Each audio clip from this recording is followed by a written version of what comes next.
Hey everyone, this is Code Metaphor. So, what I was thinking is that we can talk about iterations, and I feel like this is a very important topic. And mostly, I was personally confused in this, but you know, we can discuss it, give it a little bit thought, and see um, how I look at it or how over the time period my view has changed. When I started, I didn't had an even percentage of this view. Okay, so now what we are gonna do is just now imagine that, well, um, think about it. So if I have just one variable, right, I have a one variable issued x. Now, can you iterate it? Well, it's not even required. Why would you iterate one variable? You can directly access it, right? So there is no iteration required, right? And it has its address. Let's suppose we are mentioning the address by y, right? Now, another thing is, think about it that um, you have a list on an array, right? So this is an array, right? So this is index 0, index 1, index 2, index 3, index 4, index 5, index 6. Okay, so 0 is very hard to 2, 3. So all the way through n, let's generalize it. Okay, now because this is an array object, right? Like this, as always, the box metaphor that I give, right? And it has its address, right? So what's going on is, for this iteration, yeah, we can access the each element of the array. I can say a of 1, a of n, a of 3, a of 4. So what happens is that, but we need a loop for this, right? Because you see, yeah, I can initiate one variable x is equal to 0, and then I can get the value of 0. I can say a of x because the value of x is 0, and then I can make x as 1, x as 2, x as 3, x as n into n. But that's going to take a lot of time. So that's why for loop, if we look at for loop, the moment we write that for, let me write this down here, for i, in range of the length of array. Why? Because we know that this is one block of memory, right? One block of memory, and then we have all these indexes. That's why I will start from 0, and in range of length of this array is, we know the length of this array is, let's suppose, n. I is gonna go from 0 to n. Let's suppose we usually say n minus 1 because there is 0, but that's fine. Just think about it. So this I will times and again initiate a value, right? So what's gonna happen is I is gonna be 0, then I is gonna be 1, then I is gonna be 2, then it's gonna keep going all the way to I is equal to n, and that's where I provides it the value, and then we can say print a of I, right? It's a very simple concept, just think about it, right? And now I can do the same thing by a variable too, but using a while, right?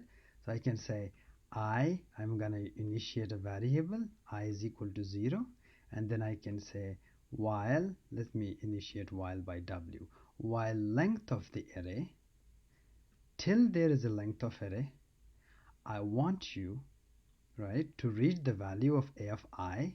Once you read the value, then I want you to increase I, right?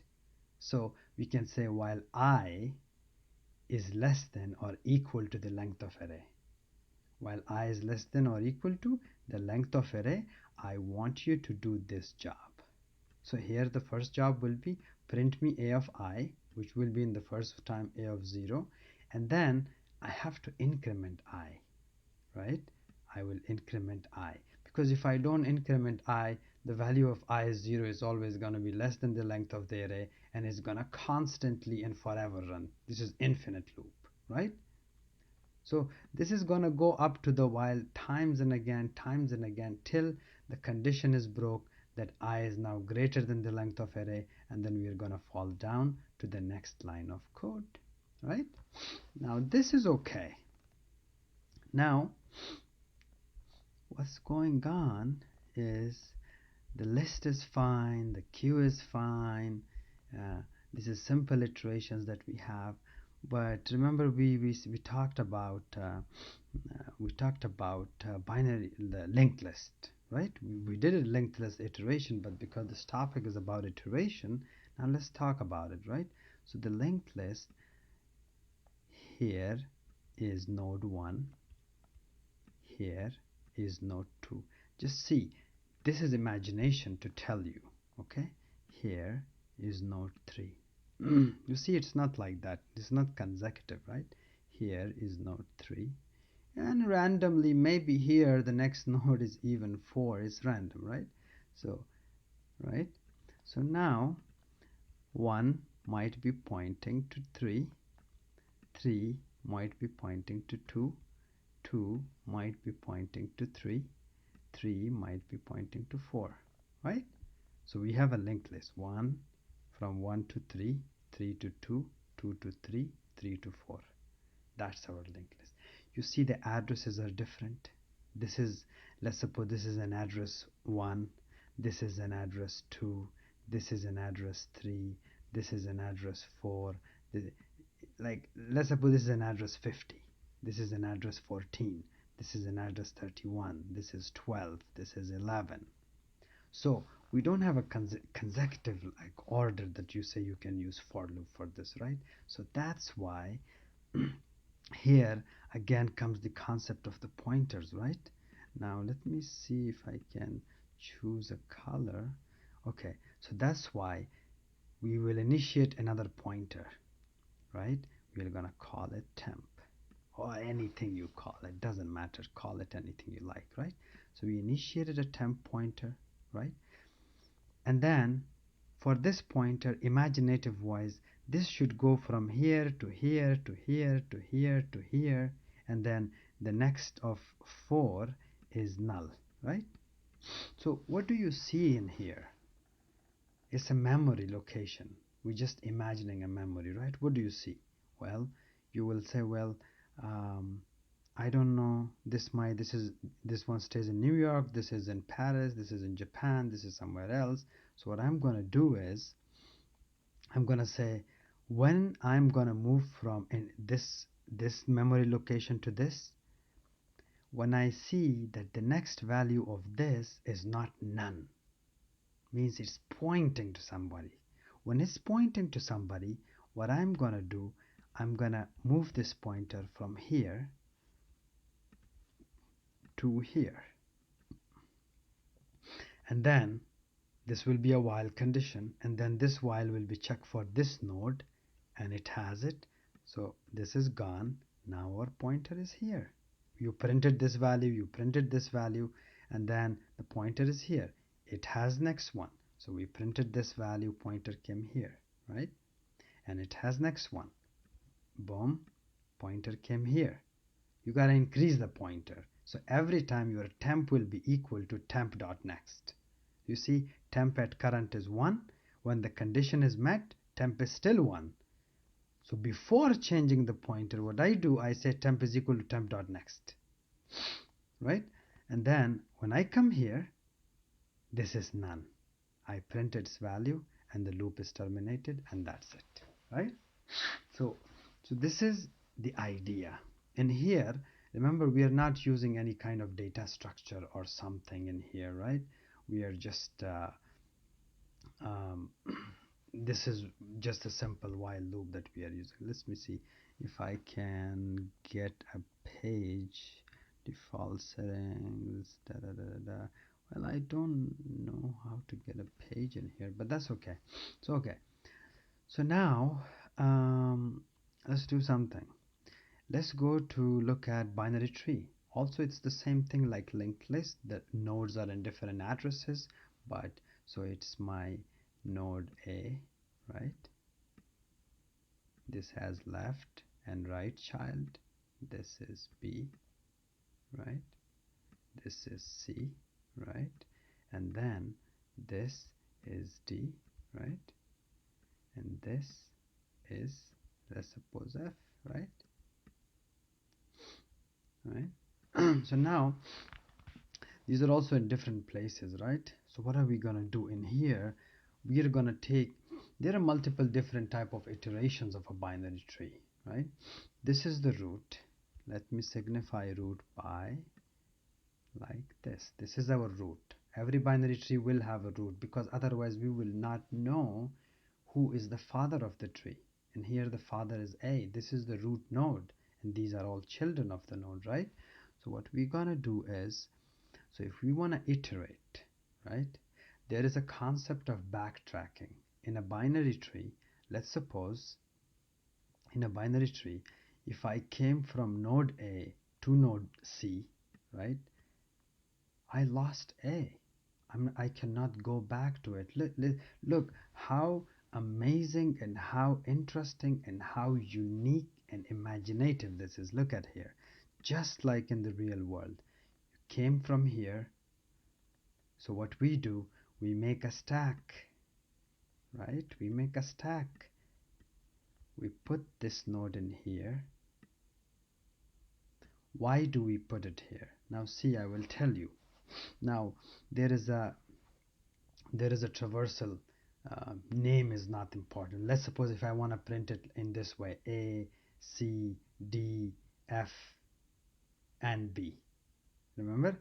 I don't want to tell you the name like D. There are multiple traversal, like depth first traversal, breadth first traversal, uh, and let's suppose pre-order, in-order, post-order traversal. Yeah, the names, don't confuse yourself at this time by the name. Just imagine if I want you to print it in this way. I want A, C, D, F, and B. How are we going to do? Yeah, I can come to A. I can come to A. Here I am at A. I assigned a pointer T to A, right? But guess what? If I come from A to C, right, it's still okay. It's still okay. Think about it. It's still okay. I am at C. This pointer is done. I printed A in here. Let's suppose I put A in here. I printed A, and then I came to C. Good. Still it's okay. I printed C, right? And then I came from C to D, right? Now you see, you will understand what I want to talk about, okay? Now I printed D, still okay, right? Now here is the issue. How are you gonna know to print F? Because you lost the pointer here. You cannot go back. You don't know where you came from. But see, this idea can be resolved by this stack that we are using.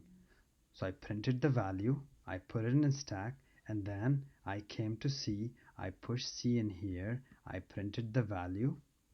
You see, now through the use of data structure, I have now access to both A and C. I didn't lose it. Now from C, I came to D.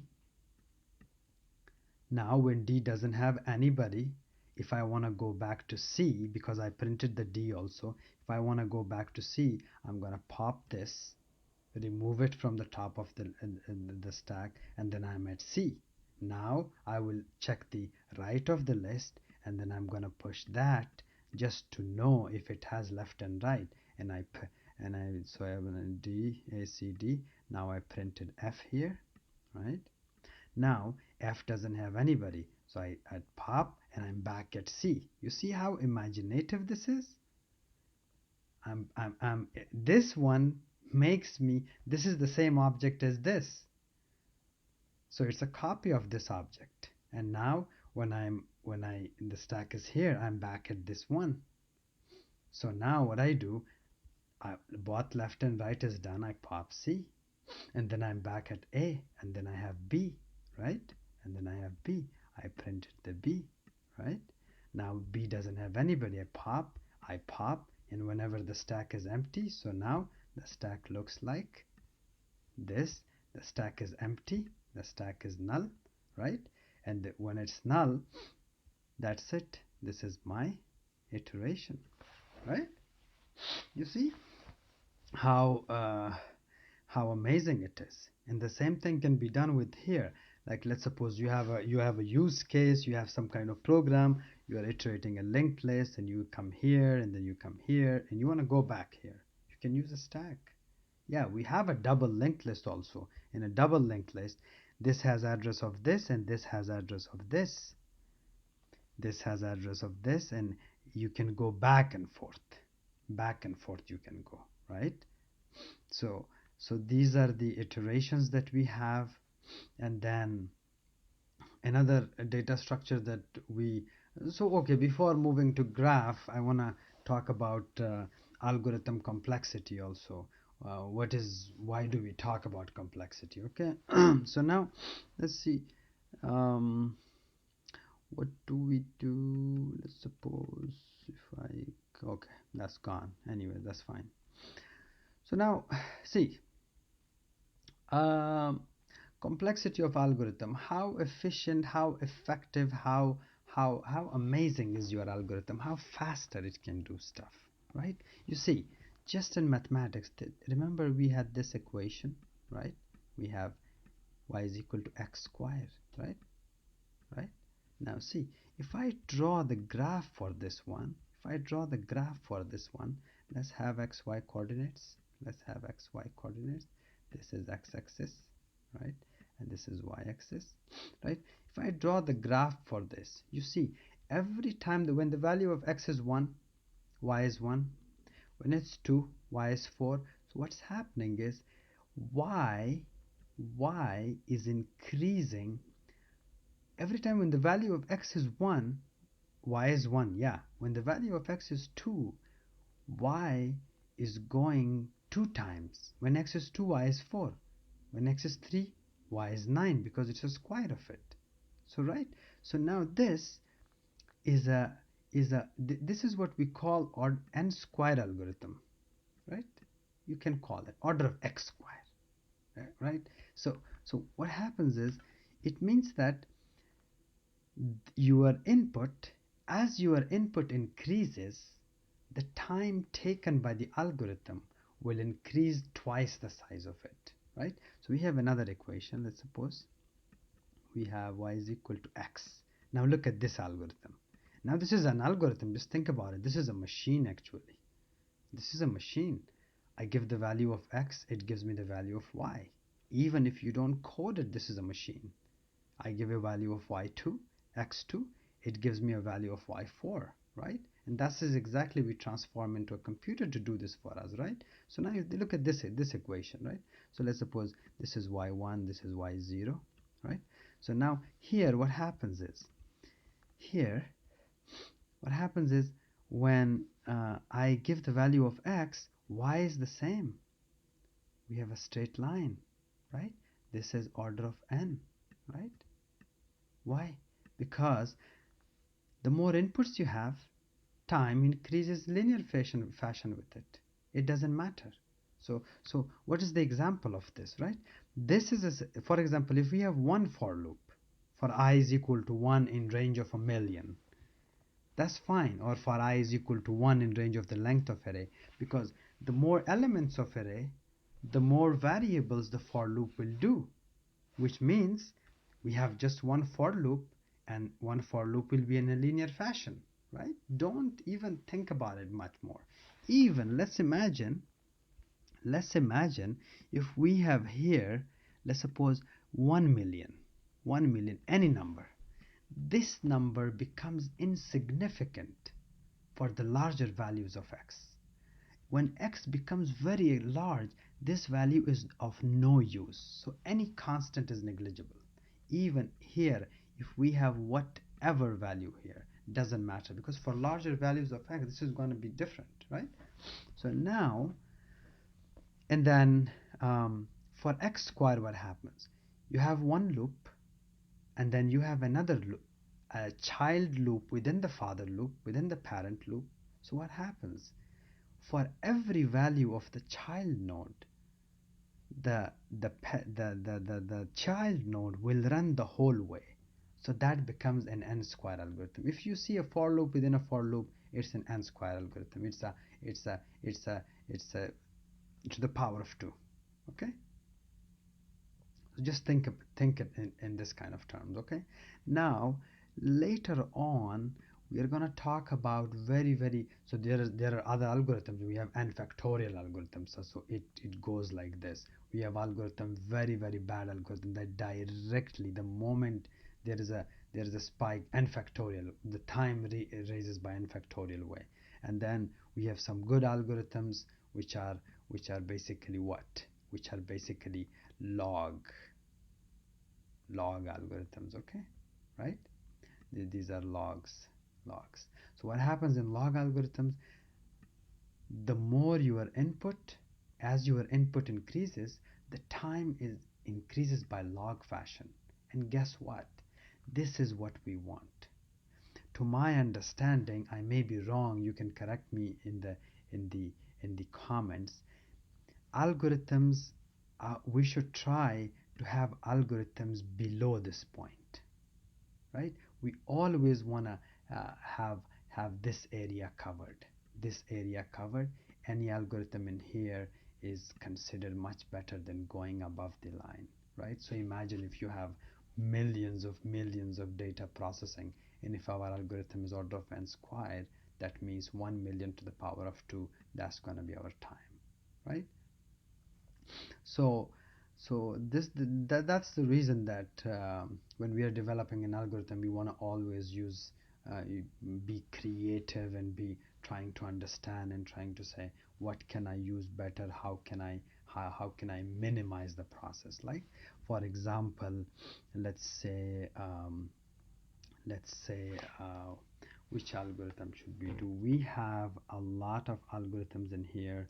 Let's suppose if we do binary, let's imagine if we do binary search. Okay, now binary search, you're given a number, okay, you are given a list, and then we want to find a number in that list for it, right?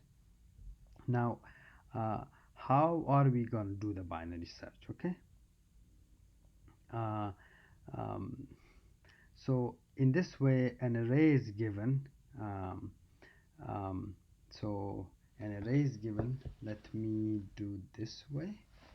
If I can draw the array, let me draw the array.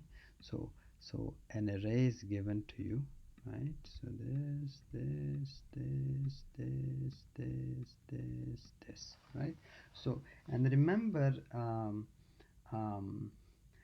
the array is in a sorted fashion. Okay, so for example, we have 1 2 3 4 5, and then 6, and then 7, and then 8. These are the elements, right?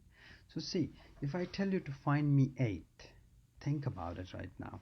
And this, you see, that's why I don't go into solving questions again and again and coding it and repetition. I prefer more about thinking about it. And even you might help me. You might have an idea that's an excellent idea, and you say, hey, here is what I thought about it. We can make it much more easier, right? So now what happens is, if I ask you, hey, so find me 8, so you will say, you will come to, your pointer is going to come to 1, to this, to all the way you have to scan, and then say 8 is in index 7. But imagine if you have 1 billion values, then what are you going to do? How can you reduce? If you have 1 billion values, that's, you're going to go, every time you're going to come to this index, check the value if it's 8. No, move on, all the way to billions. So we're wasting a lot of time, right? So what they did in a binary search, what happened is that, let me see, so let me go back. Okay, now in a binary search, you see this when I'm doing back, right? This is actually removing, getting back to the n-1 position. I'm very sure a stack is used in here, right? So in this button, this is a very simple, clear indication example. So in a binary search, what happened is they said, well, I'm gonna I'm gonna move index by index. I'm gonna name this and name this, right? This is gonna be my left pointer, this is gonna be my, see now how he is reducing, how the person is reducing the work, right? So see, and I'm gonna find the middle point, 0 1 2, oh this is 1 2 3 4 5 6 7, right? So now 7 plus 1 is 7, divided by 2 3.5, so let's take 4. So this is my middle point, right? And I'm gonna see, I want to find 8. I know because the array is sorted, I'm gonna see if this value, if the value at index 4 is less than or greater than what I want to find. So in this case, see, my value is 8, at middle value is 5. I know that 8 exists to the right of the array. So what I'm going to do, for that reason, I have to move my left pointer from here to here. You see how much work we reduced? Look at here. This whole work we are not going to do. This whole work we are very sure of it. It doesn't exist here. And then the same thing we're going to do again here. 7 and 5 is 12, 12 is 6 in here. Now you see, now I'm not gonna do this part, and finally when I have this value, it's equal to this, I'll return that value. So imagine, almost we are cutting the work by half. Imagine this is in a billionth value. Before, you were going one by one and checking and checking and checking. Yeah, that will be, I can loop the array. So when I loop the array, it's order of n. And then what happens is it's order of n, but as we move on, I have to check each and every index, each and every say. That's why binary search is a log algorithm, is log of n. So we are reducing almost by half. Imagine your algorithm was previously in this line and now it's in here. This much space we increased efficiency and speed. It's just like, you know, the old cars. Let's suppose cars from 1960, 1970, what happened? Those were very, so over the time we realize we can do much more smart, right? So now if we have 1 billion, right, we are almost cutting half of it, and finally reaching, every time we are cutting half. Think about it. So that is a very good example of algorithm complexity. So when we are writing code, when we are designing a code, when we are designing a problem, we think about it, hey, so now my algorithm runs in order of n square, means that it's x square. Every time when I'm running, if my input increase, you see Facebook, Twitter, and any other portal, billions and millions of comments every time, and searching and photo upload. Imagine if we have x square, or imagine if we have n cube algorithm. That's going to take a long time. We wouldn't have this faster speed. So the overall idea is about data access in the fastest possible way. So guys, this is everything that we talked about: iteration of a list, iteration of a linked list, iteration of a tree, iteration of a, we are going to talk also about iteration of a graph. Is almost a similar concept, and you will have an idea about that. But now, what are we going to do with these things? Well, you see, we talked about iterations. You know about lists, you know about queue, you know about stack, you know about a linked list, you know about a binary tree. So now these are all the tools. These are the tools that you can use. You design your algorithm, then you use these tools. How to optimize? Everything is about optimization. Okay, everything is about optimization. If you can optimize something, that will be amazing, and you will be smarter, and you will be in a sense that, okay, here it is, I have done this algorithm in much more faster speed. And Python has also a built-in function that can tell you how much your algorithm takes time. Okay, So that's it for today. I wanted to upload a video today for you guys to see, and yeah, let's talk again, and I'll think about another topic that can be useful and helpful to clarify some concept that took me a lot of time. And so here you are, and we will talk again. So if you have any kind of comment, criticism, anything, just mention it in the comment section, and I'll try, because again, I mean, if you are not learning anything from after watching this video, that means I'm failing, right? Maybe I can maybe cannot communicate, maybe I need to change something. So there will be constructive and constant push for improvement. Okay, so that's all. Thank you so much. Bye bye.